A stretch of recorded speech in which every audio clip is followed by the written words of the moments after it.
Fala pessoal, começando mais um programa do Ruralmente Podcast, programa número 50, e como de costume, antes da gente começar, quero agradecer os nossos patrocinadores. E a Nutri Rações é a patrocinadora master do nosso programa.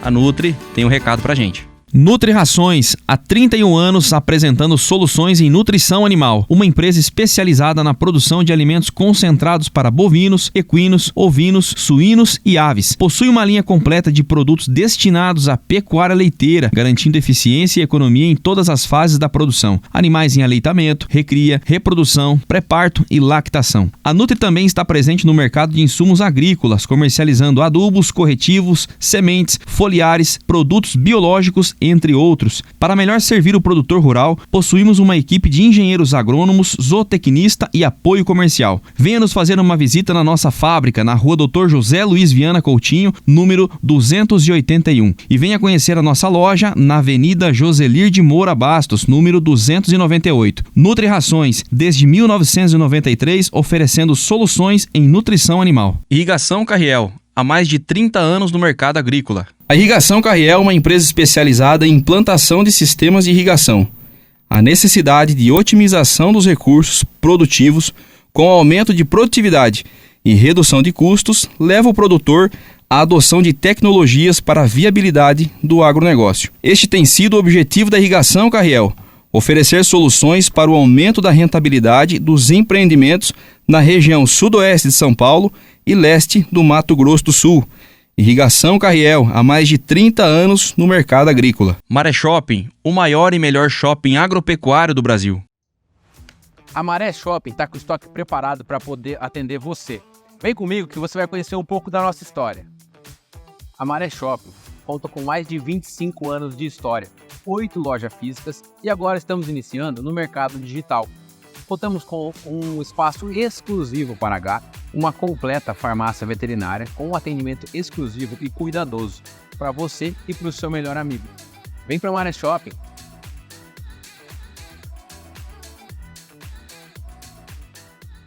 Oficina Picasso, a melhor oficina da região.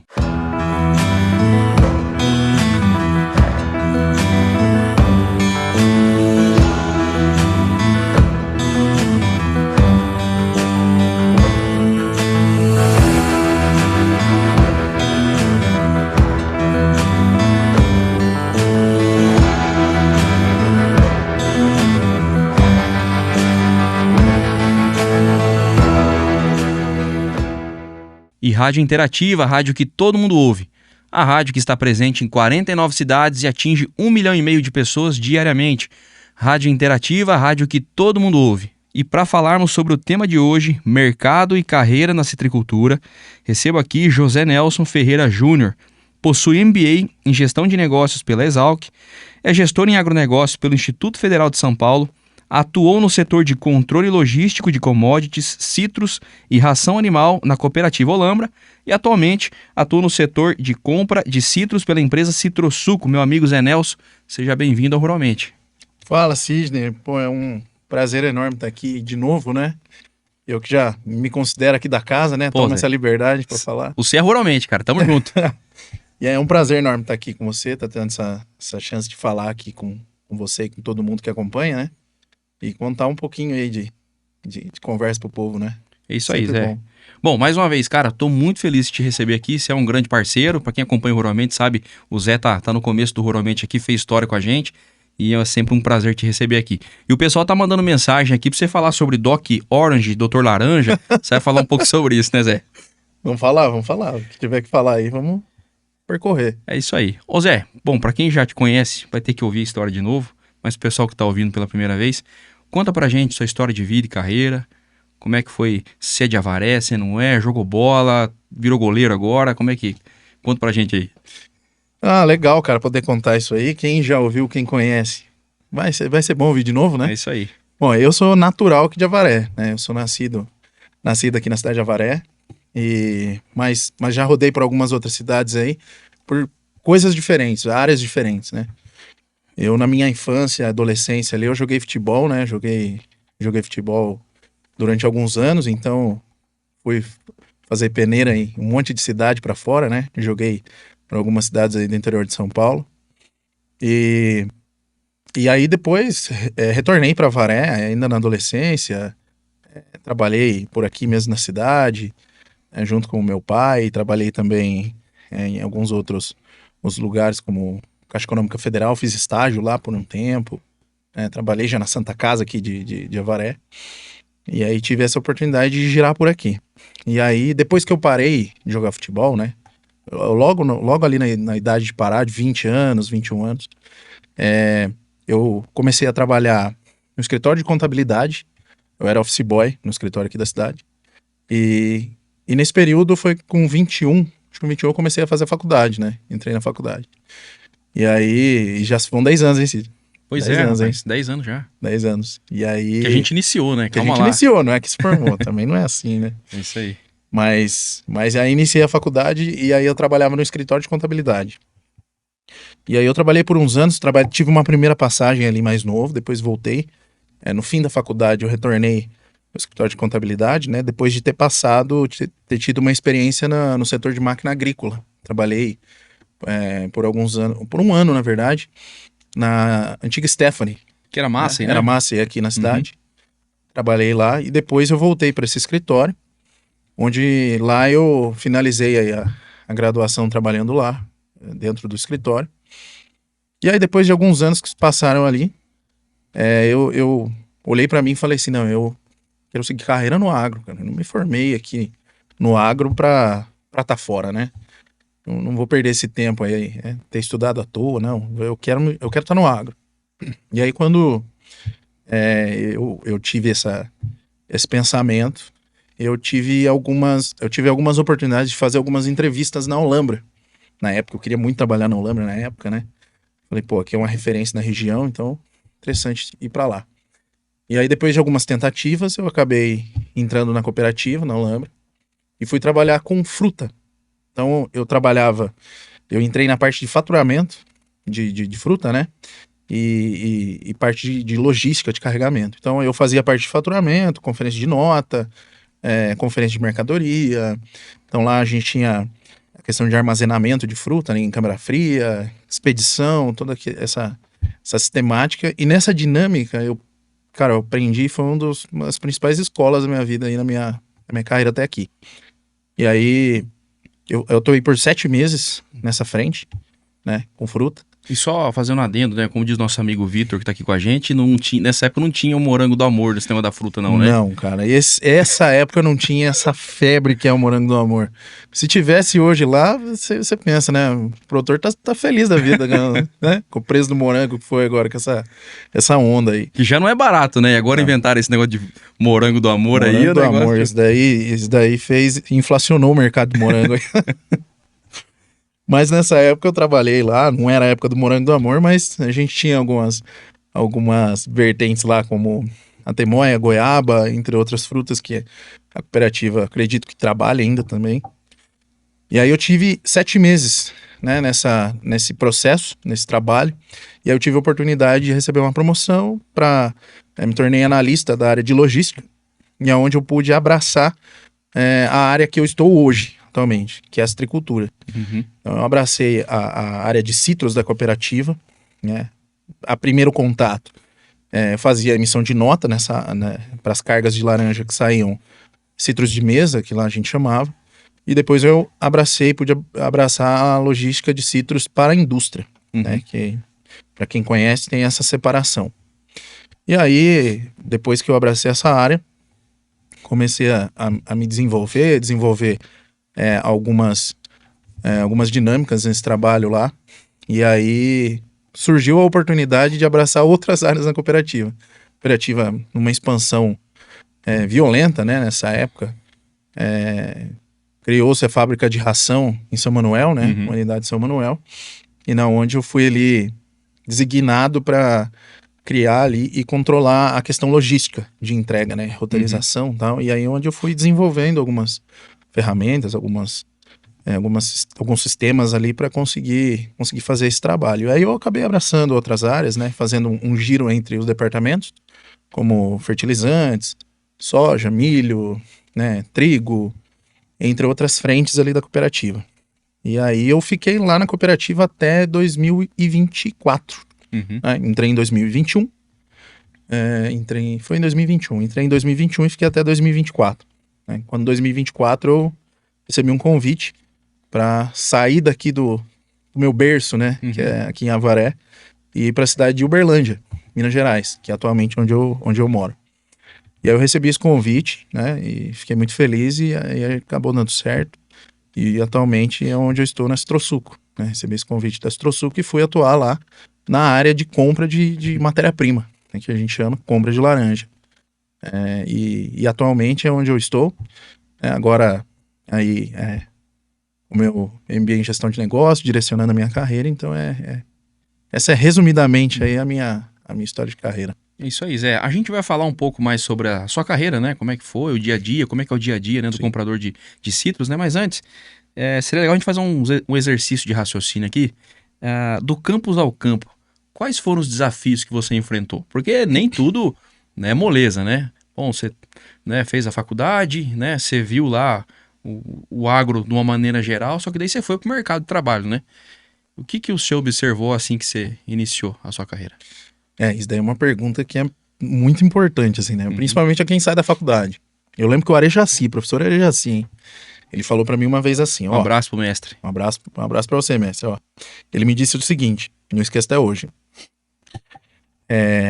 Você, quando sair da faculdade, vai ser a pior etapa, assim, da sua vida aí profissional.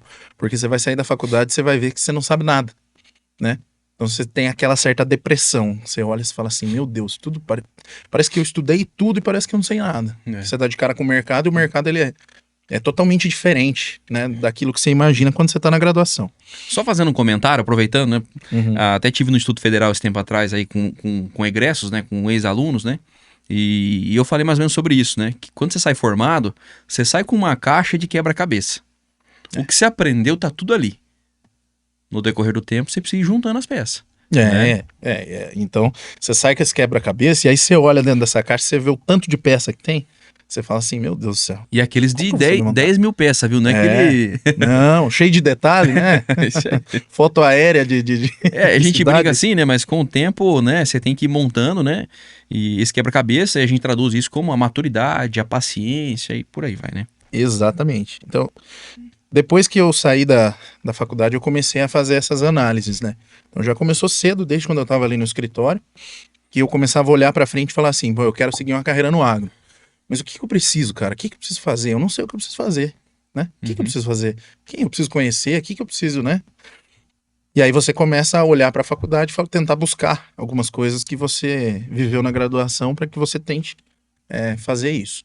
Mas exatamente, isso é um exercício de paciência e persistência, que é uma coisa que, até uma indicação, né? No filme Fome de Poder, né? Onde o personagem principal, ele fala que o homem que tem essas duas coisas, ele consegue tudo na vida, que é paciência e persistência, né? Então, isso é fundamental.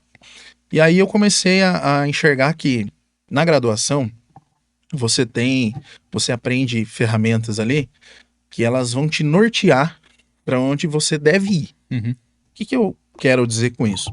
Então você tem uma matéria ali que fala sobre informática, por exemplo. Ele vai te dar noções de ferramentas que existem, do uso dessas ferramentas, do porquê.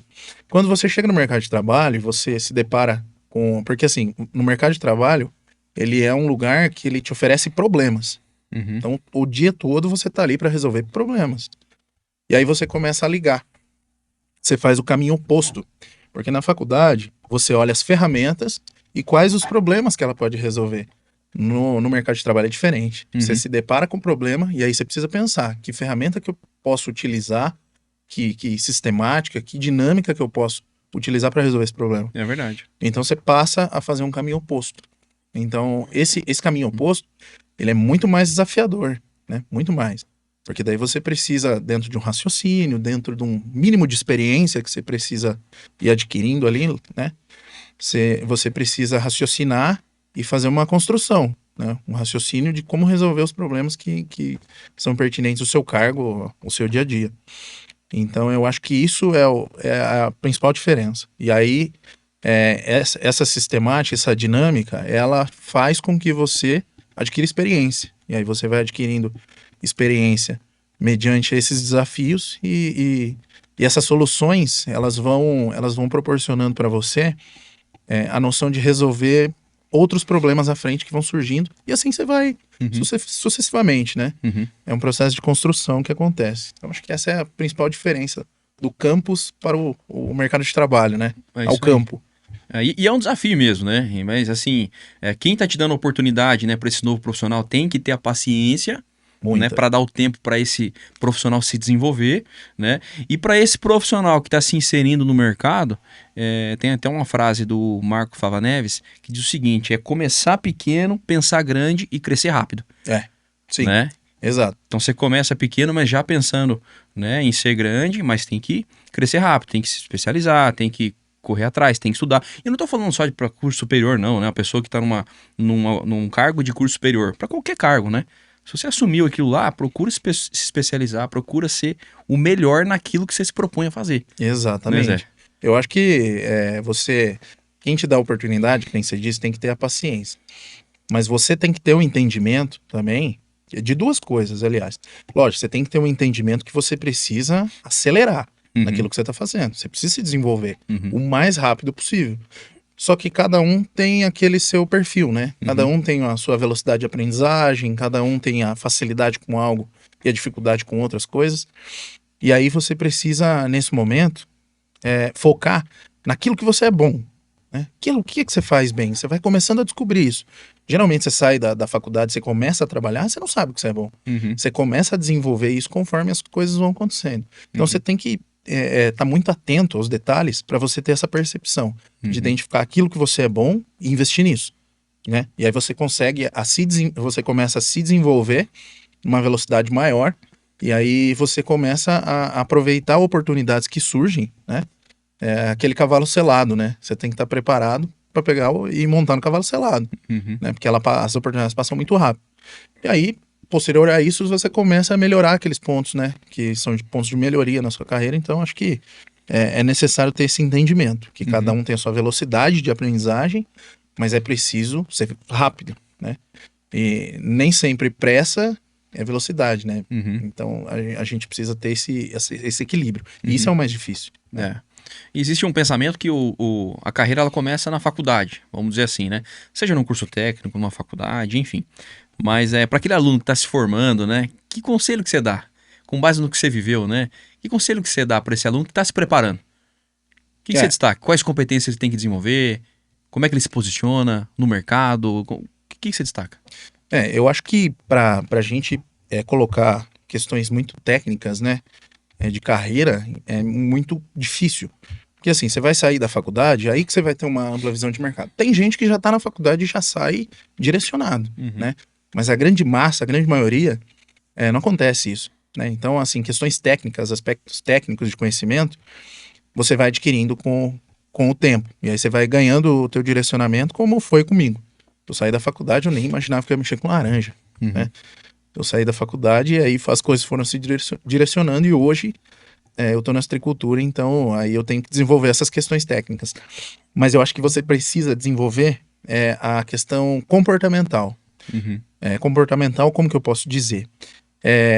Você tá lá na faculdade, você não se ater só àquilo que é a tua obrigação de fazer.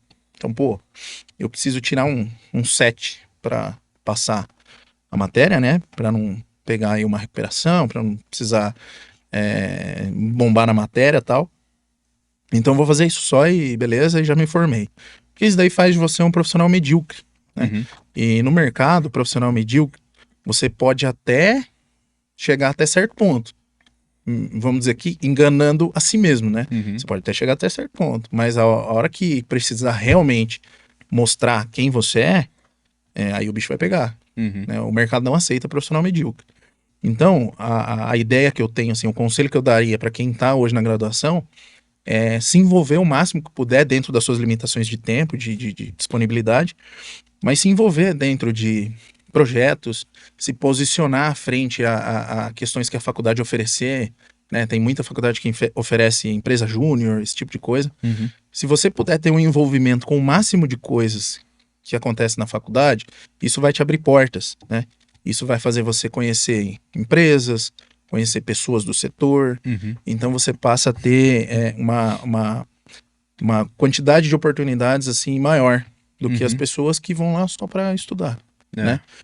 Mas, uma vez eu falo isso, não é que isso vai garantir que você vai ser o super profissional de sucesso, não vai. Mas isso vai te facilitar muito a vida. Se aumenta as chances de dar Aumenta certo, muito né? a chance de dar certo. Mas eu concordo muito nisso que você falou, né? Da gente, pro cara que tá se formando lá, levar realmente a sério. Sim. Pô, lógico que é gostoso, né? Ser no barzinho da faculdade, os churrascos que a Não, turma isso faz. não é crime nenhum. Não, isso é bom, né? É ótimo. Mas é realmente prestar atenção ali que um professor, um cara que estudou muitos anos tá ali para poder, né, dividir uma informação que às vezes é uma sacada que vai fazer diferença, né, quando você estiver atuando e enfim.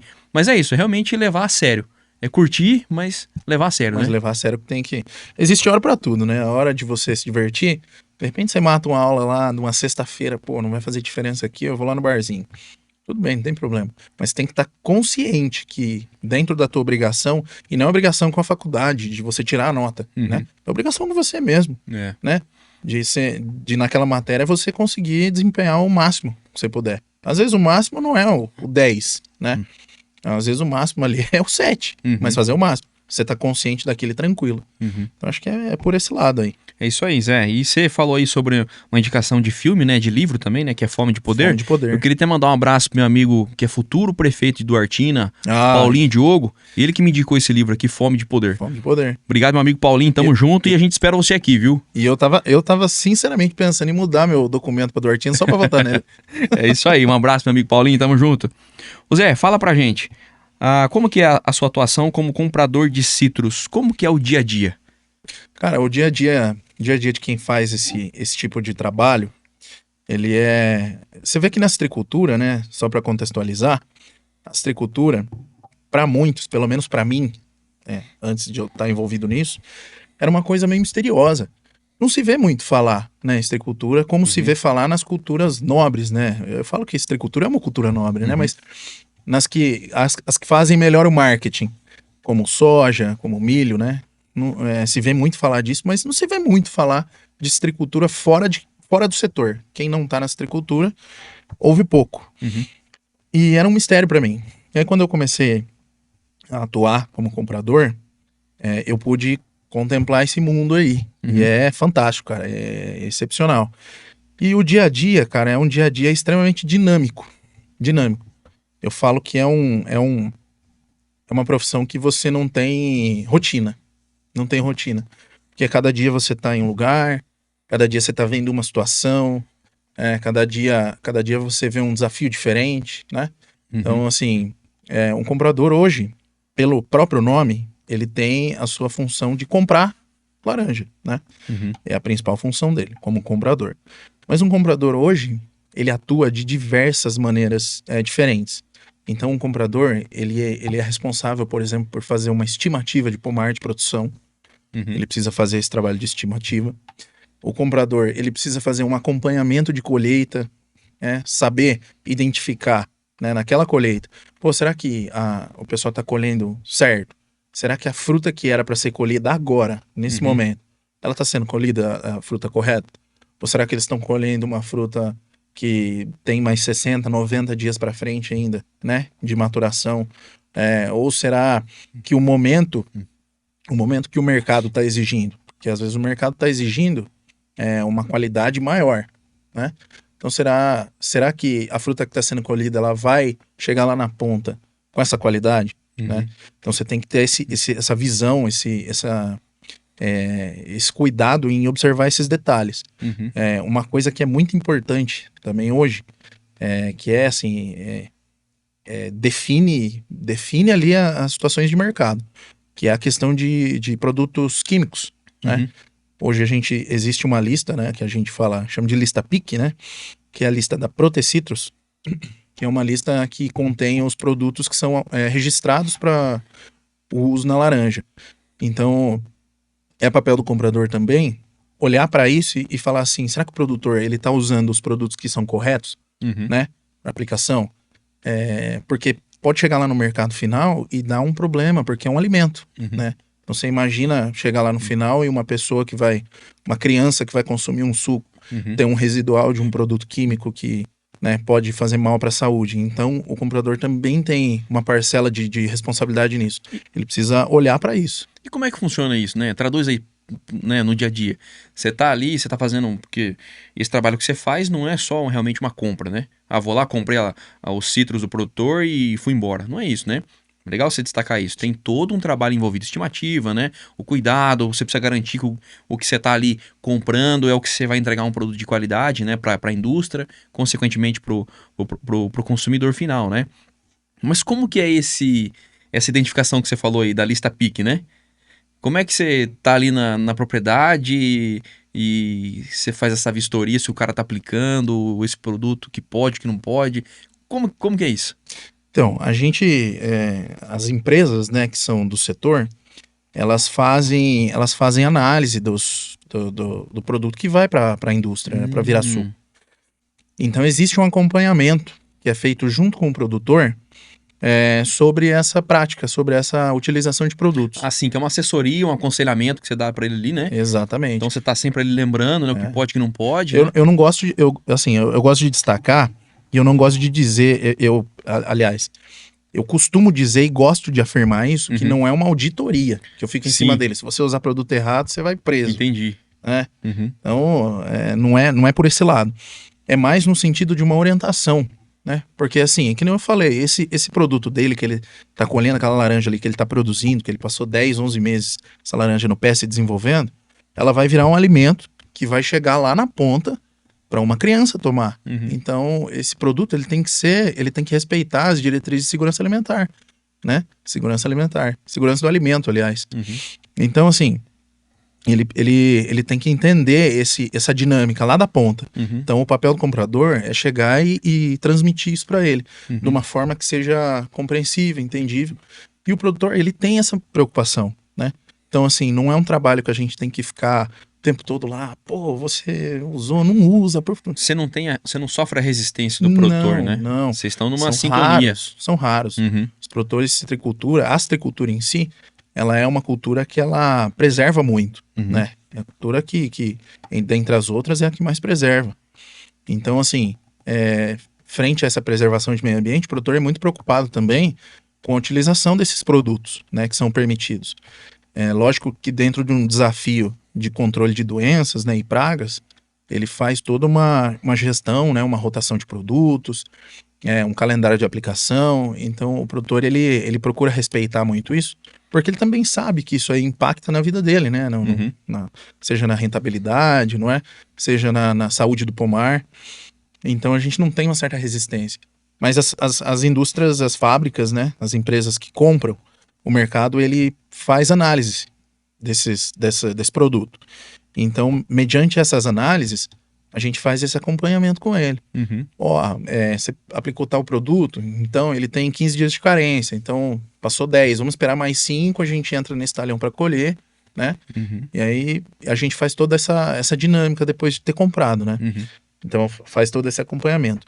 E uma coisa que eu queria destacar, que é muito importante também, é um trabalho que o comprador também realiza, falando em sustentabilidade. Porque hoje as empresas que compram laranja, elas têm um compromisso com uma agenda ESG, né? Então, assim, o que é esse compromisso com a agenda ESG?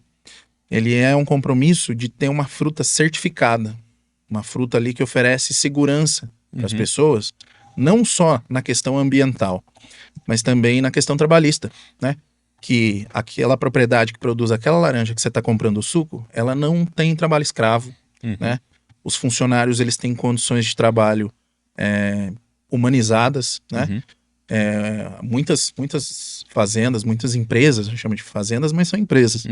Elas oferecem condições de trabalho excepcionais, excelentes, né? Aos colhedores, aos funcionários da fazenda, terceirizados.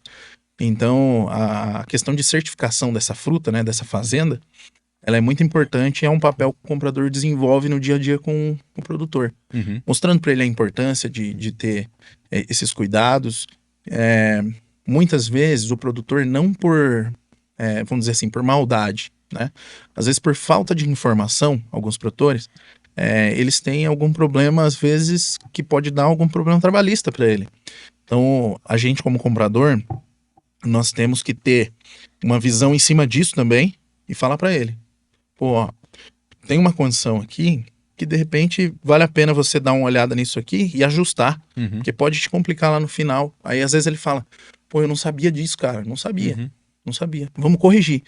E aí, nesse processo, ele vai tomando as decisões, vai ajustando as coisas na propriedade, e ele chega até uma certificação, né? Aí ele vendendo uma fruta certificada, é uma fruta que respeita as diretrizes trabalhistas, de meio ambiente, e é uma garantia de qualidade para o cliente, né? Então é assim, o comprador ele tem esse papel diverso, né? Além de comprar a fruta, ele tem todo esse papel, esse envolvimento diverso na cadeia.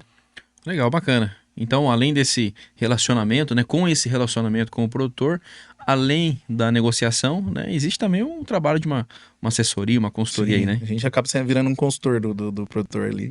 É isso aí. No que compete. Legal, Zé. Queria que você desse um parâmetro sobre a importância da citricultura brasileira. O que você destaca para nós? Ó, a gente sabe, assim, o tamanho do agro brasileiro, né? Se a gente colocar na mesa aí tudo que é exportado para o mundo, né? Então a gente sabe, e todo o mundo está cansado de saber que o Brasil é o celeiro do mundo, né? A despensa do mundo, o pessoal fala. E a citricultura ela não é diferente, cara, não é diferente. Ela é, em expressividade, eu acho que uma das principais aí, se não for a principal, cultura, falando em exportação e mercado global. Hoje nós somos o maior produtor de suco de laranja do mundo, né? Então nós exportamos aí para diversas regiões do mundo, como Ásia, Europa, Estados Unidos, né? Na última safra, a gente exportou 41% do nosso suco para os Estados Unidos, cerca de 30% para a Europa, e aí vem China, Japão com 7%, 3%, e suas divisões, mas é para o mundo todo. E se a gente for olhar para fora, né, a cada 5 copos de laranja no mundo, 3 são brasileiros. Né? Então é uma expressividade muito grande, muito grande. Então o Brasil ele é muito competitivo quando se fala em suco de laranja no mundo. Né? Então a citricultura hoje, ela representa uma parcela muito grande do que o Brasil oferece de riqueza para o mundo. Então, assim, como expressividade, o Brasil é líder aí, a citricultura contribui muito para isso. É isso aí. É legal que você falar sobre o agronegócio, né? E sempre que eu tenho oportunidade aqui eu falo, né? E o agronegócio brasileiro, ele responde por 50%, quase 50% nesse ano agora, das exportações do Brasil. Né, quase 50%, É muita coisa. O que gera em torno de 165 bilhões de dólares em geração de divisas. Se a gente corrigir né, com um dólar aí que estava 5,30, agora 5,40, 5,50, 5,60 de novo, né, mas o que dá em torno de acima dos 900 bilhões de reais, né, em geração de divisa. Né? E vale destacar que o Citrus, ele no último ano representou aproximadamente 2,5 bilhões de dólares em exportação. Né? Então o Citrus também tem essa importância nesse montante todo do agronegócio, né, Zé? Sim, com Além certeza. da geração de riqueza, né, é a divisão da riqueza, que é a geração de empregos, né? Geração de emprego. A citricultura emprega muita gente, porque a citricultura ela depende de muita mão de obra, né? Então se você parar para analisar, a gente vai falar em colheita, né? Quando se fala em colheita, a gente precisa ali dependendo do tamanho do pomar, dependendo do ritmo de colheita, às vezes é 30, 40, 50 pessoas por turma. Às vezes tem fazenda que toca aí com 7, 10 turmas. Então a quantidade de emprego que isso gera, né? Então isso fortalece muito também essa cadeia de empregos, além dos empregos diretos, né? Exatamente. Em 2017, 2018, né, eu fiz um trabalho junto com o mestre Arejaci, que a gente falou agora há pouco dele, né? Um abraço pro mestre. E a gente fez um trabalho sobre a citricultura. E o que é legal destacar é que é o seguinte, o levantamento que a gente fez aqui na região de Avaré, significava que a cada 9 hectares de laranja, né, de citricultura, ele representava um emprego. Então, se eu aumentasse 9 hectares, eu aumentava o emprego. Se eu diminuísse 9 hectares, eu automaticamente eu reduziria um emprego, né? Um emprego que equivale, numa média família aí, na composição familiar, né, de 4 pessoas, né? Então, você imagina, né, a quantidade, né, de empregos, né? Que é isso que eu quero chegar com você, além da geração de empregos, né, é o cuidado que o citricultor vem tendo com a atividade, né? Quais são os principais desafios que você destaca que nós enfrentamos hoje na citricultura brasileira? Bom, hoje na citricultura a gente tem um grande vilão, né, que temos combatido há alguns anos e vamos combater por muitos outros, né, que é o HLB, né, que é o greening. Huanglongbing. Huanglongbing. Doença do dragão amarelo. O greening, ele é assim, o principal responsável por todo essa preocupação dentro da citricultura, né? É algo que impactou os Estados Unidos de uma forma devastadora. Lógico que teve condições climáticas também que favoreceram isso, mas o greening, ele é o principal responsável. Então hoje existe uma preocupação muito grande com ele, né? Tem outras doenças que vêm também, como a leprose, né? Entre outras, a leprose esse ano que teve destaque também, porque muitos pomares aí com um índice de leprose um pouco elevados, né? Mais do que o normal. Mas assim, o grande vilão ainda continua sendo o greening. Mas uma coisa que a gente viu também na última safra, e já vem há alguns anos isso vem acontecendo, é a questão climática também. A questão climática é algo que tem preocupado bastante o citricultor, não só o citricultor, mas todos os profissionais que estão envolvidos nessa cadeia, né? A gente tem tido estiagens prolongadas, né? Temperaturas muito altas, principalmente ali no momento de pegamento de florada, né? Ali no pós-florada. E isso tem afetado a produção, né? Nos últimos anos, como no ano passado, né? A gente teve esse problema. Então, assim, isso fez com que também a questão de água, né? A irrigação, ela aumentasse, né? Do ano passado para cá, do 2023 para esse ano também. Então a área irrigada tem aumentado. Então você tem visto assim propriedades irrigando aqui nessa região de Avaré, que sempre foi muito regular com relação à chuva, né? Então hoje a preocupação com a água, ela tem sido cada vez mais colocada em evidência, né? Além do greening. Então acho que esses dois são os principais fatores ainda que são a preocupação do citricultor. Ô Zé, ainda falando sobre o greening, em 2018, né, 17% das árvores da região citrícola de Avaré estavam contaminadas pela doença. Hoje esse número ultrapassa os 50%. A que se deve esse avanço da doença? É uma questão que é complexa, né? Então, assim, você pode dizer que, de repente, foi devido ao manejo, né? Devido ao manejo. Uma coisa que a gente precisa falar, né, e que é importante, é que nos últimos anos, o psilídeo, que é o vetor dessa doença, né, ele tem se mostrado muito resistente a muitos produtos do mercado. Então, assim, tem ficado difícil para o produtor conseguir controlar isso. Tem sido difícil desde sempre. Então, o psilídeo tem sido um fator que tem sido muito complexo, assim, para a gente conseguir colocar, vamos dizer assim, um determinante nisso do porquê que esse avanço é acelerado. Mas uma coisa que eu gostaria de destacar, que pode ser que tenha acontecido nesses últimos anos e que, na minha visão, é uma preocupação para os próximos, ainda mais, né? É a questão de novos entrantes na citricultura. Porque você imagina assim, no ano passado, a gente depois pode falar disso de mercado um pouco, mas no ano passado a gente teve uns preços mais altos, né? A gente entrou numa alta de preços, e isso faz que ocorra um movimento, que é um movimento de entrantes na cultura. E esses entrantes, a gente precisa ter esse cuidado, e às vezes as pessoas não têm. Eles às vezes entram na citricultura porque tem um capital para investir, mas assim, não conhecem nada de citricultura, né? Às vezes conhece ali porque compra uma laranja no mercado, viu que subiu, pô, vou ganhar dinheiro nisso. Vai lá, compra terra, renda, enfim. E é o que a gente observa não só na laranja, né? Na pecuária, na soja R$200, todo mundo quer entrar, né? É o mesmo movimento, Então o cara, ele entra lá na citricultura, olhando para, vamos dar um exemplo de preço, né? Ele olha para a caixa a R$ 100. Uhum. Então, pô, a caixa tá R$ 100, eu vou fazer um investimento que eu vou pagar tanto, tá, pô, R$ 100 me dá, me sobra um pouco ali, eu consigo investir, daqui tantos anos eu ganho. Então ele olha, ele faz essa análise, né? Só que ele não percebe que o preço da caixa de laranja não é R$ 100, Uhum. né? Não vai ser sempre. Então ele faz esse investimento e ele entra. E aí ele não tem tanto conhecimento com relação a manejo, com relação ao controle de pragas e doenças.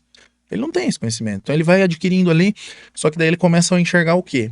Ele começa a olhar, que ele fala assim, pô, o preço caiu, né?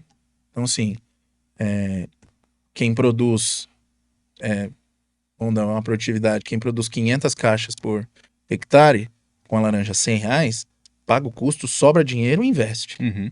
Agora, quem produz 500 caixas com a laranja 50, R$ 60, por exemplo, R$ 40, tá morto, Uhum. né? Então ele começa a olhar esse cenário e ele fala, pô, o preço tá lá embaixo, eu achei que ia ser lá em cima. Uhum. Eu fiz tudo esse investimento, né? Tô produzindo agora, tudo bem, mas só que eu tenho que gastar muito com greening, com controle, com pulverização, hora máquina, mão de obra. Cara, eu vou quebrar, porque assim, eu vou conseguir recuperar esse investimento quando? Aí o cara vira extrativista. Uhum. Então ele vira extrativista. Ele fala, eu vou tirar o máximo desse pomar até quando ele estiver dando laranja. Uhum. E aí que é a questão. Porque daí ele não cuida, e aí o greening começa a avançar. Só que o greening não avança para ele só. O greening avança pro vizinho que cuida. Exatamente. Então isso começa a ficar fora de controle. E aí a gente precisa ter uma atuação firme dos órgãos, né? Como o Fundecitrus, né? Como os próprios órgãos de controle sanitário. Precisa ter uma atuação firme nisso. Só que até quando eles vão conseguir dar conta disso? Por exemplo, né? Uhum. O que seria necessário para eles darem conta disso? Então a gente acaba perdendo controle e aí o greening avança. O greening não quer nem saber, ele vai avançar. Mas quando você fala cuidar do greening, né? Você está falando exclusivamente de um controle de pulverização, controle químico? Ou existe a questão de identificou uma planta contaminada, erradica essa planta? Eu lembro que tinha a instrução normativa lá, né? Que na minha época lá, que dizia que tinha que erradicar a planta, né? Como que os órgãos orientam hoje? Eu posso falar, eu posso estar errado aqui, o citricultor que está assistindo, ele vai me corrigir. E fique à vontade para me corrigir. Mas assim, depende muito da região. Por exemplo, numa região de Avaré, que o greening ele é muito, muito forte em cima, né? Uhum. Bem espalhado, 50% do parque citrícola aqui de Avaré Uhum. contaminado, o cara não vai arrancar o pomar. O greening vai ter que ser uma doença de convivência. Uhum. Porque ele fez um investimento. Como que ele vai arrancar o pomar e plantar de novo? Uhum. Né?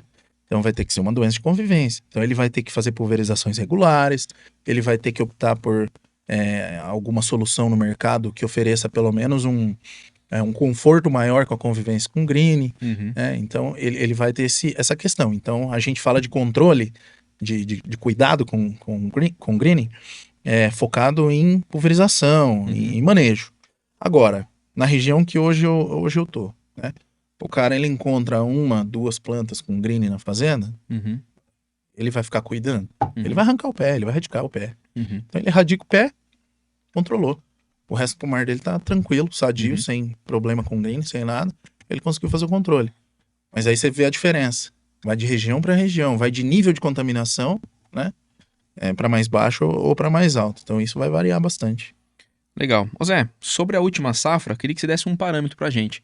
Né, você destacou alguns desafios aí, né? Desafio hídrico, né? O greening, né? Queria que você trouxesse em números. A gente observa que foram produzidas 230 milhões de caixas, né? Aproximadamente, um dos números mais baixos dos últimos anos, né? O que você destaca? Eu acho que foi o mais baixo, né? Uhum. Dos últimos anos. Bom, a última safra, ela foi muito desafiadora com relação a isso. Faltou muita laranja no mercado, né? 230 milhões de caixas. Frente à demanda dos estoques finais de suco, a gente sabe que isso não iria suprir o mercado. Então, assim, 230 milhões de caixas. Para esse ano, a gente olha, eu já vou fazer a comparação, vou puxando de um ano para o outro, mas para esse ano a gente olha e vai ter um aumento de aproximadamente 36% na safra. Né? Pelo que foi estimado agora pelo Fundecitrus, de 314,6, né? 314 milhões,6. Então a gente vai ter um aumento no número de produção. Isso por questões climáticas, como a gente diz. No ano passado a gente teve na florada de 23, né? A gente teve um período ali de setembro, agosto, setembro, com temperaturas muito altas, o que também impactou na soja, né? Uhum. Mas a gente teve um período de temperatura muito alta. Isso pegou o período de florada. O período de florada e o período de pegamento. Uhum. Então, quando a planta ela sofre esse estresse, no momento que ela tá ali com flor no pé, com chumbinho, que a gente chama, né? Ela acaba abortando. Então, assim, ela abortou, não tem mais janela para dar uma outra florada. Uhum. Ali ela desenha toda a produtividade, né, que vai acontecer. Ela define ali. É. Então, assim, a produtividade foi pro chão. A Uhum. produção do ano seguinte foi pro chão. Uhum. E foi o que aconteceu, né? Uhum. Muita gente soltou água, fez manejo de irrigação para conseguir estressar e florar, mas pegou esse período de pegamento e, assim, o pegamento foi péssimo, Uhum. porque ela abortou e jogou a produção no chão. Uhum. Então, isso impactou no ano de 2024 com uma safra, assim, recorde de baixa, né? Uhum. E aí, para esse ano, a gente teve um cenário um pouco diferente. A gente teve o início do ano ali de seca, né? Na verdade, de junho em diante. Na verdade, a última chuva na minha região lá foi em abril.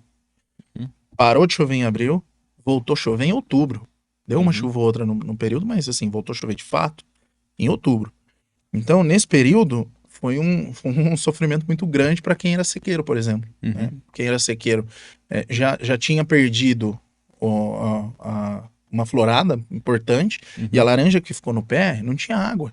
Então ela começou a perder a água, diminuiu o tamanho, a murchar, e aí é problema. Então foi complicado para todo mundo. E para quem teve irrigação também, porque assim, a questão do pegamento não é só questão de água, mas é temperatura. Uma temperatura muito alta, mesmo que você tenha água, a planta aborta de qualquer jeito. Uhum. Né? Você vê aquela planta viçosa, verde, bem, né, bonita, aquela árvore bem bonita, mas só que você vê que ela não pegou produção, porque ela aborta, né, dependente de água. Então, para esse ano foi diferente. Esse ano, quando chegou em outubro, muita gente, aí a gente vai separar. Você fala assim, porque, mas quem tem irrigação tem garantia de produção? Não tem. Porque para esse ano, muita gente com manejo de irrigação soltou a irrigação cedo ali, junho, por ali, para conseguir fazer florar. Florou, pegou o calor, abortou de novo, né? E aí, pomares de sequeiro, que veio naquela seca, assim, você olhava o pomar, tava cinza o pomar, né? Parecia que tava tudo morto. Quando veio a chuva em outubro, pegou um pomar extremamente estressado, né? E aí veio um florescimento absurdo, né, em outubro. E aí o que aconteceu que foi diferente do outro ano, do anterior? As chuvas persistiram, regulares. Outubro, novembro, dezembro, entrou janeiro, com chuva regular. Então a época de pegamento foi excelente. Então a gente conseguiu ter um pegamento muito melhor do que o ano passado.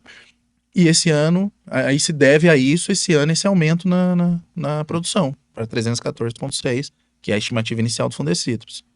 Então, frente a isso, a gente vê a interferência da questão climática e a diferença entre as duas safras.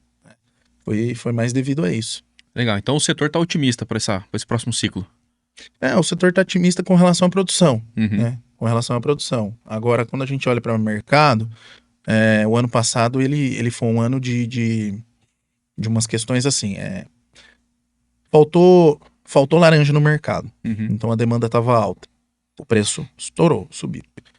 O que o Brasil fez? Não, o preço subiu, o preço do suco disparou também. Então disparou no mercado internacional. Só que aí você faz uma análise aqui comigo. Suco caro no mercado internacional. Qualidade ruim, porque perdeu toda uma produção. A laranja que produziu, laranja de green, laranja de quarta florada, que é uma florada bem tardia, que veio assim com uma qualidade péssima com relação a Brix, com relação à acidez, índices de medição da qualidade da laranja bem ruins. Então assim, um suco ruim no mercado, extremamente caro, isso fez com que houvesse um fenômeno, né, chamado redução do consumo. Então o mundo olhou e falou assim, não, esse suco caríssimo, ruim, eu não vou comprar, né? 1 litro de suco eu compro 4 Coca-Cola, né? O suco de laranja, ele é um produto que ele acaba sendo substituível, né? Substituível. Assim como ocorre com a carne de boi, o boi sobe, o preço da carne subiu. As pessoas passam a optar no mercado pela carne de frango, pela carne de porco, né? elas vão alterando. Com o suco de laranja não é diferente, só que o suco de laranja, ele, se a pessoa não consumir o suco de laranja ali, ela vai para suco de uva, ela vai para uma Coca-Cola, aí tem a Coca... Ah, mas e o hábito saudável? Tem a Coca-Cola Zero, né, que oferece, tem outros sucos. Então isso fez com que o consumo retraísse. E nessa retração de consumo, leva tempo para ser retomada, né? Então o que aconteceu? Foi um freio de mercado, onde o preço caiu. Porque assim, as pessoas reduziram o consumo, os compradores, os clientes aí pelo mundo falaram assim, não, então eu não quero mais esse suco não. Eu contratei uma especificação, fiz um contrato com você com uma especificação, você está me entregando totalmente abaixo. Reduziu o consumo, eu não tenho problema com isso, então eu vou esperar. Eu não quero. E aí isso fez com que pressionasse o preço para baixo.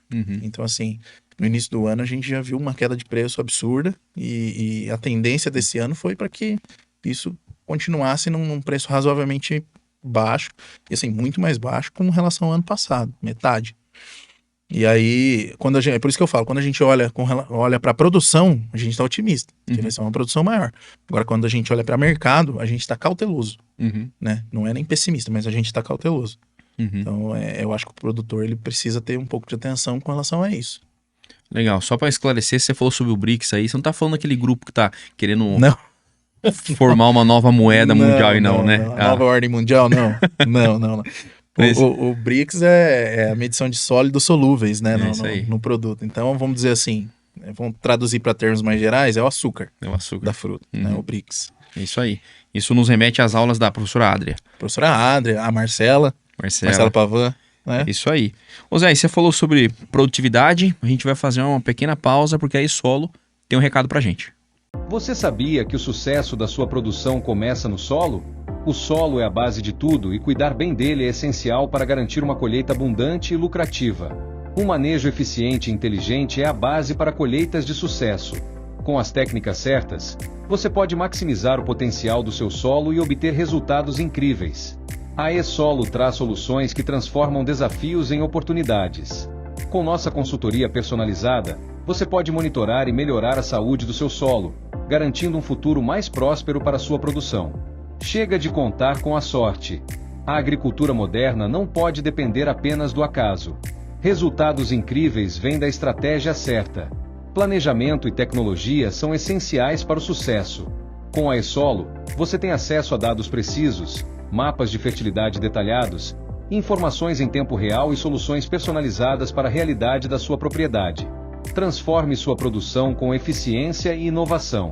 Na E-Solo, você investe em uma parceria que gera lucros sustentáveis e duradouros para o futuro. São mais de 100 mil hectares transformados pela nossa consultoria especializada em grãos, cana-de-açúcar, citros e outras culturas agrícolas. Além disso, trabalhamos com integração lavoura-pecuária, promovendo práticas sustentáveis na região sudoeste de São Paulo, norte de Goiás, Mato Grosso do Sul e norte do Paraná, beneficiando produtores e o meio ambiente. Para você de outras regiões, conheça a E-Solo Digital, atendimento 100% online e personalizado, levando nossas soluções diretamente até você. Esteja no controle total da sua produção. Acesse agora mesmo nosso site e faça a escolha certa para a sua fazenda. Ô Zé, a gente falou agora há pouco sobre produtividade, né? O que você destaca pra gente sobre o custo de produção? Na soja, a gente tem observado uma elevação nos custos, né, em torno de 15%. Então, o cara que estava produzindo uma soja a 7.300, teve esse número aí a 8.300, 8.400. Se eu não falar uma besteira, depois a gente faz a conta aqui. Mas um cara que produzia 7.300, vai ter um custo de produção acima dos R$8.000 por hectare, né, na soja. O que você tem observado na citricultura? Bom, na citricultura eu acho que a soja acaba também interferindo, né, nas outras culturas. Porque o produtor de soja pode dizer, o custo de produção da soja ele subiu devido à alta de fertilizante, compra de fertilizante, né? A citricultura também usa fertilizante, então a tendência é que acompanhe, né, a alta do custo. Mas sim, existe aí uma questão na alta de custo dentro da citricultura. Eu converso com alguns produtores, né? Eu fujo um pouco da questão do custo, mas eu gosto muito de estar me inteirando sobre isso. Converso com alguns produtores, e os produtores há uns meses atrás, acho que no começo do ano, talvez eu falei com alguém, falava-se ali a R$40, R$43, depende se o pomar foi irrigado, por caixa, né? Então, a caixa peso que a gente chama é 40,8 quilos, é a unidade de medida da laranja. Então, fala-se ali a R$40 por caixa, alguns produtores... Aí vai depender muito de eficiência também, né? Alguns produtores ali R$35, né, por caixa. Então, eu acho que está girando em torno dessa margem.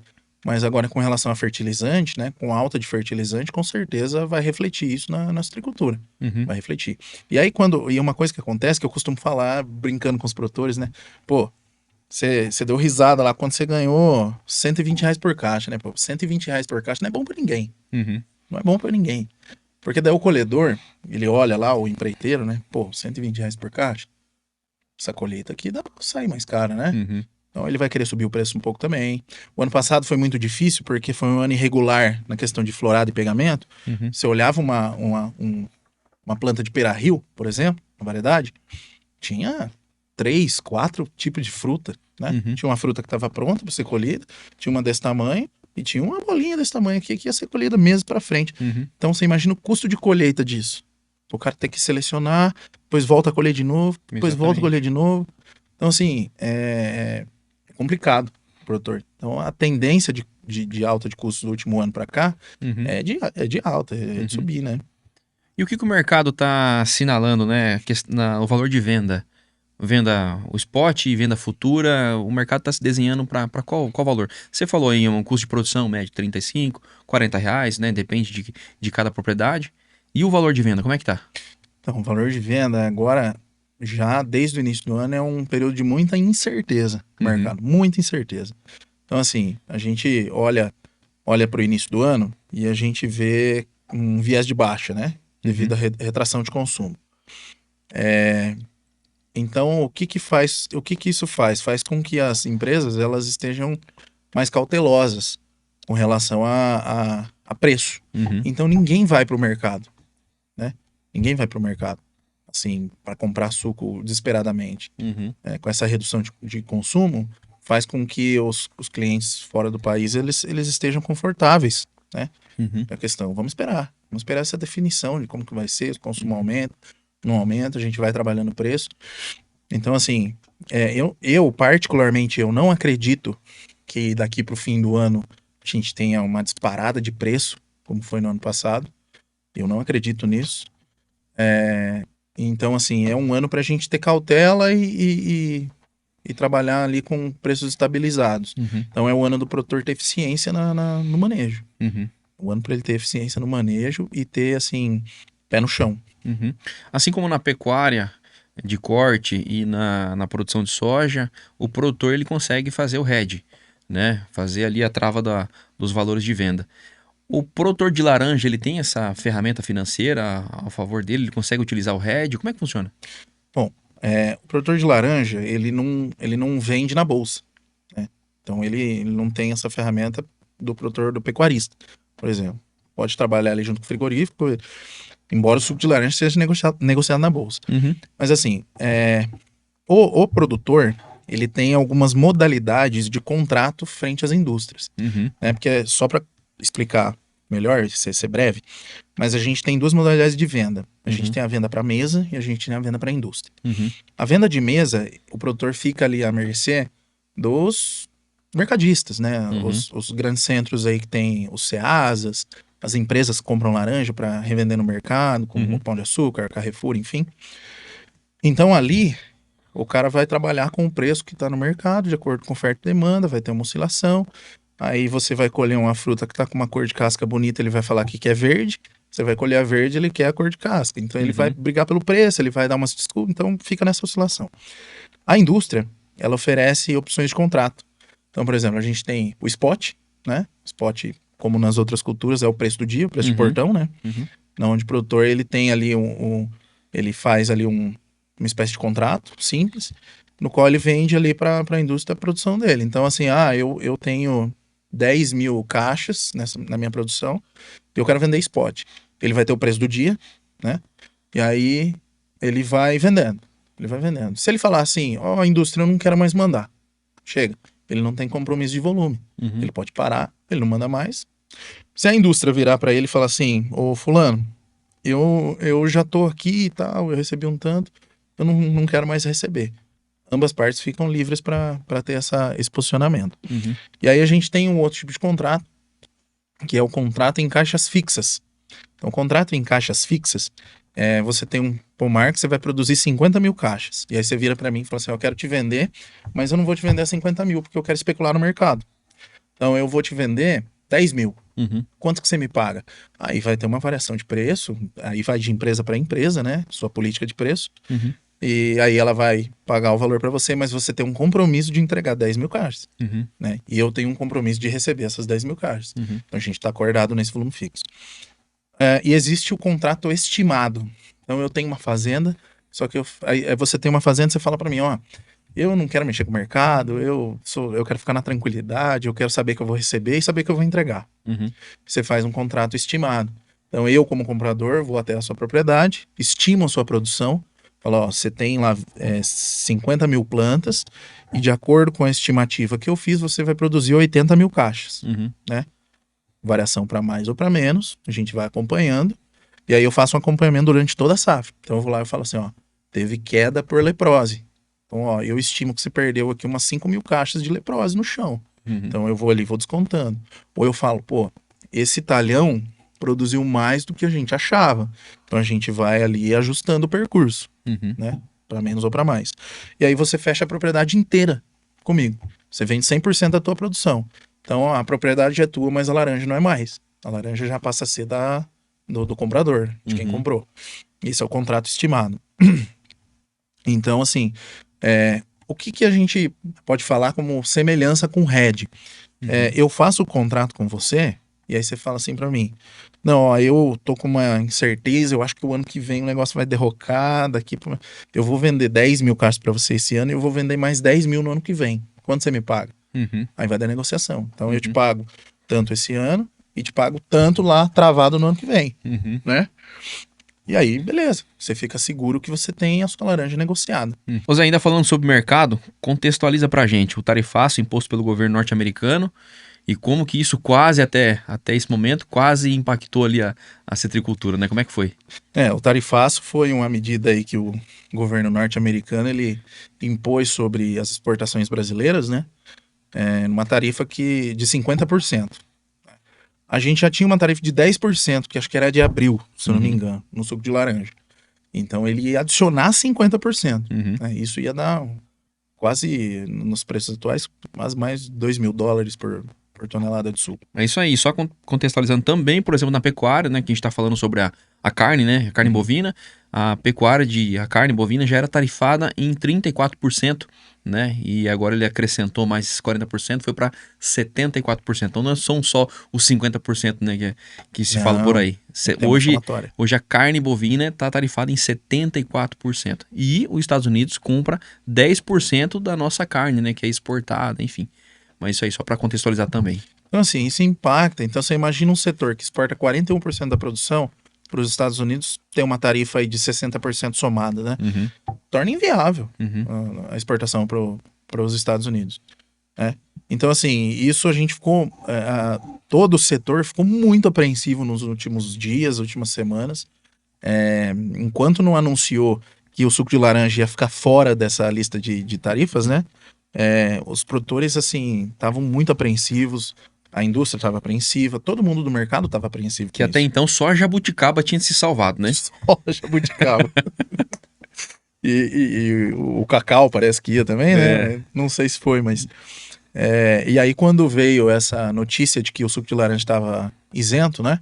Cara, foi um alívio no mercado. E aí causou um outro alvoroço, né? Que todo mundo, não tarifou, então o preço vai... Aí, não, né? A gente vai alinhando as expectativas. Mas isso iria impactar e tornar a exportação de suco para os Estados Unidos inviável. E aí não se sabe o que o setor ia tomar de atitude aí para conseguir reverter isso. Então tava todo mundo esperando isso. Sabe quando fica escondido, esperando acontecer? Né? Então tava todo mundo assim, só esperando acontecer. Mas graças a Deus não foi tarifado. Entendi. Bom, e no caso, né, o o setor está acompanhando o caso de perto, né? Lógico, né? Como todos os outros setores do agronegócio. Mas você acha que o setor teria encontrado novos mercados caso houvesse, né, essa taxação aí sobre o suco de laranja? Ou a produção brasileira consegue escoar para outros mercados, outros países, né? Ou não? Estamos refém nos Estados Unidos mesmo? Como é que você destaca? Assim, eu vejo que ia ficar difícil. Ia ficar Uhum. muito difícil, porque assim, 40% da produção, né? É um volume muito grande, Uhum. né? O nosso mercado interno, ele não absorve de jeito nenhum, porque o consumo de suco no mercado interno, ele é muito pequeno, né? Uhum. Não tem, assim, uma notoriedade para se absorver um volume desse tamanho, né? Uhum. Então, aí você podia olhar para a Europa, por exemplo. Uhum. A Europa, eu não sei se já foi sancionado, ou eu acho que já tinha sido assinado esse acordo com a União Europeia, do Mercosul, Uhum. onde reduziria gradualmente as tarifas que a União Europeia tinha no suco de laranja, Uhum. né, na exportação. Tornaria o suco mais competitivo na Europa. Uhum. Só que a gente precisa olhar com o olhar do comprador lá de fora, do Uhum. cliente lá. Então ele olha, todo mundo tá vendo o que tá acontecendo, né? Uhum. Essa questão política entre Brasil e Estados Unidos. Então ele olha lá de fora e fala assim, pô, os caras estão meio que se estapeando lá. O cara jogou uma taxa dessa. Vai sobrar suco no mercado. Então o que eu vou fazer? Eu não vou. Eu imagino que o Brasil vai virar para mim e vai falar: não, ó, eu tenho mais suco aqui, você não quer? Então, como Uhum. que você vai colocar mais suco num mercado que você já tá aumentando aos poucos, né? O Uhum. consumo tá reduzido, então ele tá aumentando aos poucos, a confiança tá crescendo.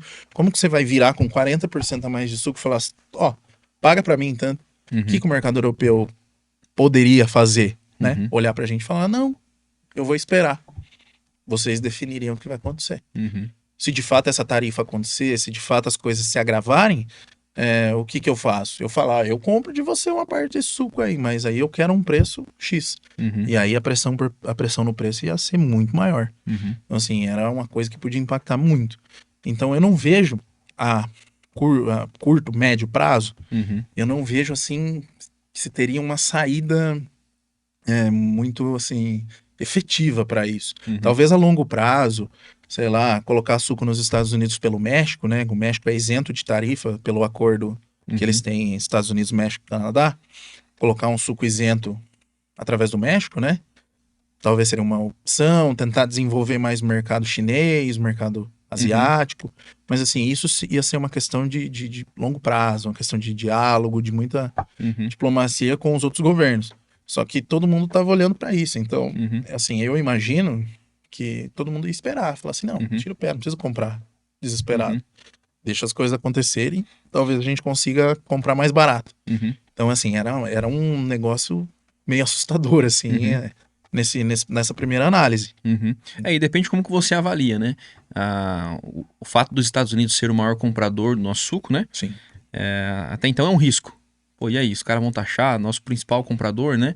Mas também pode se tornar né, não necessariamente um risco, porque se eles são o maior comprador, se ele tarifar, ele vai inflacionar o suco de laranja lá para eles, né? Então, depende do ponto de vista. Vamos olhar pelo lado positivo, né? Exatamente. Que é o cenário da carne. Hoje, os Estados Unidos compra 10% da carne bovina, mas a gente está refém da China. A China compra 47% do que a gente exporta.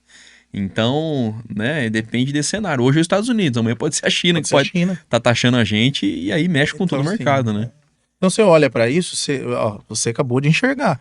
Isso aí é um sinal de alerta para a gente repensar o arranjo global, né? Uhum. De exportação, distribuição dessa carne, da carne, do suco, enfim. Uhum. Será que vale a gente começar a desenvolver um trabalho para aumento do consumo do mercado interno? Uhum. Será que não é interessante?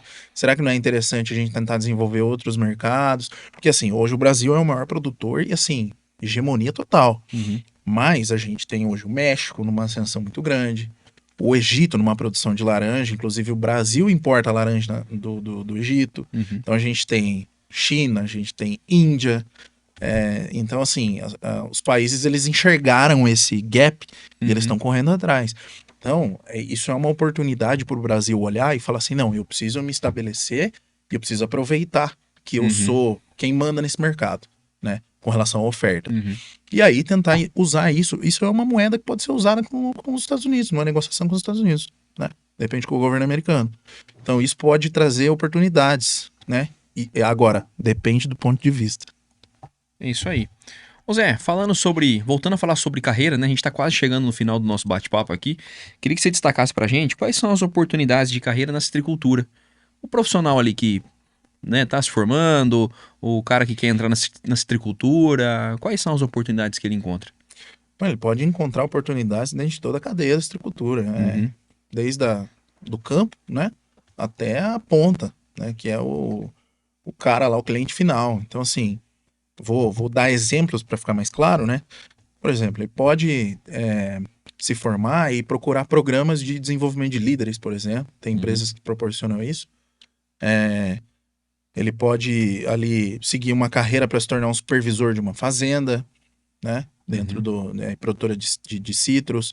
A gente tem uma necessidade muito grande no mercado de trabalho, de pessoas que trabalhem ali com pessoas, porque a citricultura ela demanda muita mão de obra. Uhum. Então, assim, um encarregado de colheita, um encarregado sanitário, fitossanitário, né? Um supervisor de fazenda, um gerente de fazenda. E aí a gente sai da fazenda e vai passando por uma coisa que eu acho que é muito importante e que às vezes as pessoas olham e falam, o que é o agro? O agro é aquele cara que planta, colhe, né? Planta, cultiva e colhe. O agro não é só isso. Uhum. A gente tem que olhar também para o elo que liga essas duas coisas, que liga o produtor ao mercado. Esse elo, por exemplo, como cargo de comprador, é um elo. Eu tô lá na fazenda, eu tenho aquele relacionamento com o produtor, aquele contato diário, e eu ligo ele ao mercado, à comercialização, né? Eu sou o ponto ali. Esse cara é muito importante, não é só o comprador, mas é o cara que atua com fertilizantes, né? É o cara que atua com a consultoria, né? Então, assim, hoje o mercado oferece muitas opções, que nem eu falei do supervisor de fazenda, encarregado, a quem quer direcionar mais um trabalho de escritório. A gente tem muitas oportunidades em escritório, as fazendas hoje elas estão se tornando empresas de fato, então elas oferecem muita oportunidade para RH, para financeiro. Então a pessoa que sai hoje da faculdade ela pode se direcionar para uma dessas áreas, mas para o campo também. Então tem muita gente que vai trabalhar hoje com drone, não é? Se forma, faz o curso de drone e vai trabalhar com drone. A pulverização por drone na citricultura ela está se tornando cada vez mais forte, evidente. Melhoria na eficiência de aplicação, né? No uso aí de uma tecnologia que não dependa tanto da mão de obra do tratorista e tal.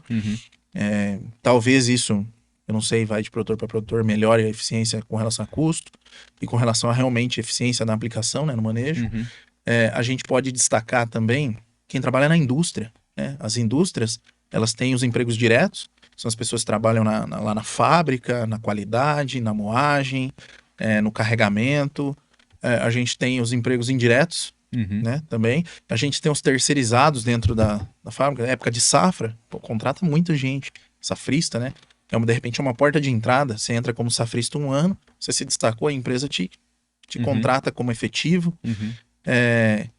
Pode falar no mercado aí de negociação, mercado para quem quer desenvolver o inglês, né, e trabalhar com o mercado internacional. Então, essa relação com Europa, Estados Unidos, China, assim, tem muita oportunidade assim, de todos os níveis, desde o nível mais simples ali, com relação ao cara que acabou de se formar, vai para um escritório, trabalhar como um auxiliar administrativo, um assistente, depois um analista, e aí até os cargos maiores, né, e de mais complexidade, com relação à necessidade de curso de inglês, relações internacionais. Eu acho que é um mercado que oferece muito. A citricultura é um setor muito grande e muito rico, né? Então eu acho que tem muita oportunidade. Ô Zé, e de uma maneira geral, eu queria que você avaliasse a citricultura aqui da nossa região, de Avaré. Como é que ela está se desenvolvendo? A gente viu que o greening tá avançando, né? E eu ouvi dizer que a citricultura está se desenhando para outros lugares, né? Eu ouvi dizer na tal da inversão de polaridade, né? que você está observando na nossa região e na citricultura de uma maneira geral? Queria que você fizesse uma análise aqui sobre o que você espera do futuro da citricultura. O que você está achando? A citricultura aqui da região, ela é uma citricultura muito tradicional, né? Já há muitos anos. Converso com muitos citricultores mais antigos aí, né? Que já estão há muitos anos A gente está entrando na fralda ainda, não é nem saindo da fralda, né? Na citricultura. Mas assim, eu converso com algumas pessoas e assim, é uma citricultura que ela veio lá da região de Limeira para cá, já há muitos anos, então ela é muito tradicional aqui. Apesar dos desafios com green, né? A gente tem muita gente boa e competente na citricultura, que consegue produzir, consegue cultivar, mesmo com esses desafios aqui na região, né? Tanto a região de Avaré, Itapetininga, né? E aqui essa região até ali, Bauru para cima, né? Itápolis, aquele centro. Mas com relação à citricultura geral, realmente está acontecendo um movimento grande de migração, né? Da citricultura. Então a gente tem visto plantios em outros estados, como Mato Grosso do Sul, Goiás. Eu estive no Goiás uns meses atrás, e assim, eu vi coisa que eu não achava que existia, assim, pessoas lá cultivando laranja há mais de 40 anos, né? Um volume de laranja absurdo, que eu não tinha conhecimento. Outras regiões como Bahia, Sergipe, Pará. Então hoje tem laranja no Brasil inteiro. Só que aí a gente tem visto esse movimento realmente. O pessoal saindo aqui, fugindo do green, né? Migrando para essas novas regiões que hoje estão livres do green, né? Posso dizer, tem green, né? Pode ser encontrado lá, mas o desenvolvimento dessa doença lá, ele é muito restrito ainda. Então, assim, você vê que é uma doença que não se desenvolve lá. Até quando isso vai acontecer, eu não sei. Não posso dizer que lá está livre totalmente. Né? Pode ser que uma hora chegue, né? Mas é uma região que está oferecendo condições muito boas com relação à altitude, temperatura, regime de chuvas, né? E está acontecendo essa migração para lá. E eu acredito que a citricultura, pro futuro, né, ela vai se perpetuar ainda aí, porque, assim, eu acho que, diferente do passado, né, de novo, falando com tantos citricultores aí, diferente do passado, histórias que a gente ouve, das pessoas negligenciando um pouco o controle de doenças em alguns casos, né? Isso é natural de acontecer, né? Às vezes uma questão mais, um ceticismo com relação a algumas questões. Hoje as pessoas estão muito preocupadas. Quem está na citricultura está muito preocupado em fazer bem feito, em controlar, em produzir com qualidade, em produzir com sustentabilidade. Então isso dá uma ideia para a gente de que a citricultura vai caminhar muito bem para os próximos anos. Então a gente tem tecnologias, a gente está desenvolvendo na citricultura tecnologias para controle de greening, para melhoria aí na vida útil do pomar, né? Uma produção. Então acho que para o futuro a gente tem boas expectativas com relação a isso, né? Tornando o suco mais popular. Uma vez a gente já falou várias vezes aqui que o agro, no geral, ele faz um marketing muito mal feito, né? E a citricultura não é diferente. No nosso país, o marketing do suco de laranja, ele não é tão agressivo, né? Não posso dizer agressivo, mas ele não é tão efetivo para as pessoas. Então, eu acho que popularizar mais a citricultura, falar mais da citricultura, mostrar como realmente né? Como uma cultura que preserva, como uma cultura que produz com sustentabilidade, a importância do suco de laranja, que nem a gente falou aqui, pro mundo. Então ele precisa ser importante aqui dentro também. E aí levar essa mentalidade do citricultor, de cuidado com a cultura, levar para as pessoas que estão fora do mercado, né? Que não têm um contato. Então eu acho que isso é muito importante, não só na citricultura, mas no agro geral, né? Mas falando em citricultura, eu acho que isso é muito importante e isso vai ser uma peça, um pilar-chave para que se perpetue por muitos e muitos anos ainda a citricultura no Brasil. É isso aí. E só ressaltando que a inversão de polaridade é um termo difundido pela nossa querida Gabriela Arduino. Certo? Um abraço para nossa querida Gabi. Um abraço, Gabi. É isso aí. E Zé, estamos chegando no final do nosso bate-papo aqui. Fiquei muito feliz de te receber, muito mesmo. E você é um grande parceiro nosso. Tamo junto. E desejo sucesso para você, meu amigo. Conta comigo, conta com o Ruralmente. Cara, conto sempre. Desejo todo sucesso para você, Ruralmente, né? Eu acho que esse trabalho que começou já há bastante tempo atrás, essa ideia, eu tive o prazer de participar disso no início, e eu acho que assim, tem dado certo e a tendência é crescer cada vez mais. Eu estou muito feliz de ter participado, obrigado da oportunidade de vir aqui falar um pouco. E conte comigo, estamos sempre aí. E é isso aí. Tamo junto, Zé. Aproveitar e mandar um abraço para nossa amiga Ana Peleissone e para nossa amiga Maju Peleissone e família, e tamo junto. E tamo junto, meu amigo. É isso aí, Zé. E antes da gente encerrar, a VL Produções tem um recado pra gente. A tecnologia drone chegou ao campo para oferecer uma nova perspectiva ao produtor rural. Com imagens aéreas detalhadas e de alta resolução, ajudamos você a visualizar e planejar sua propriedade de forma mais eficiente.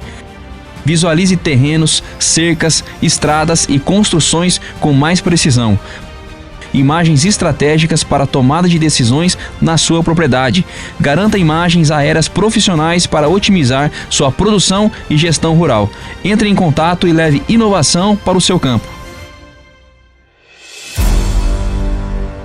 E eu quero agradecer também a Nutri Rações, que é a nossa patrocinadora master, Maré Shopping, Irrigação Carriel, Oficina Picasso, E-Solo, Rádio Interativa, e quero agradecer a você que nos acompanha. Esse foi mais um programa do Ruralmente Podcast e a gente se vê na próxima.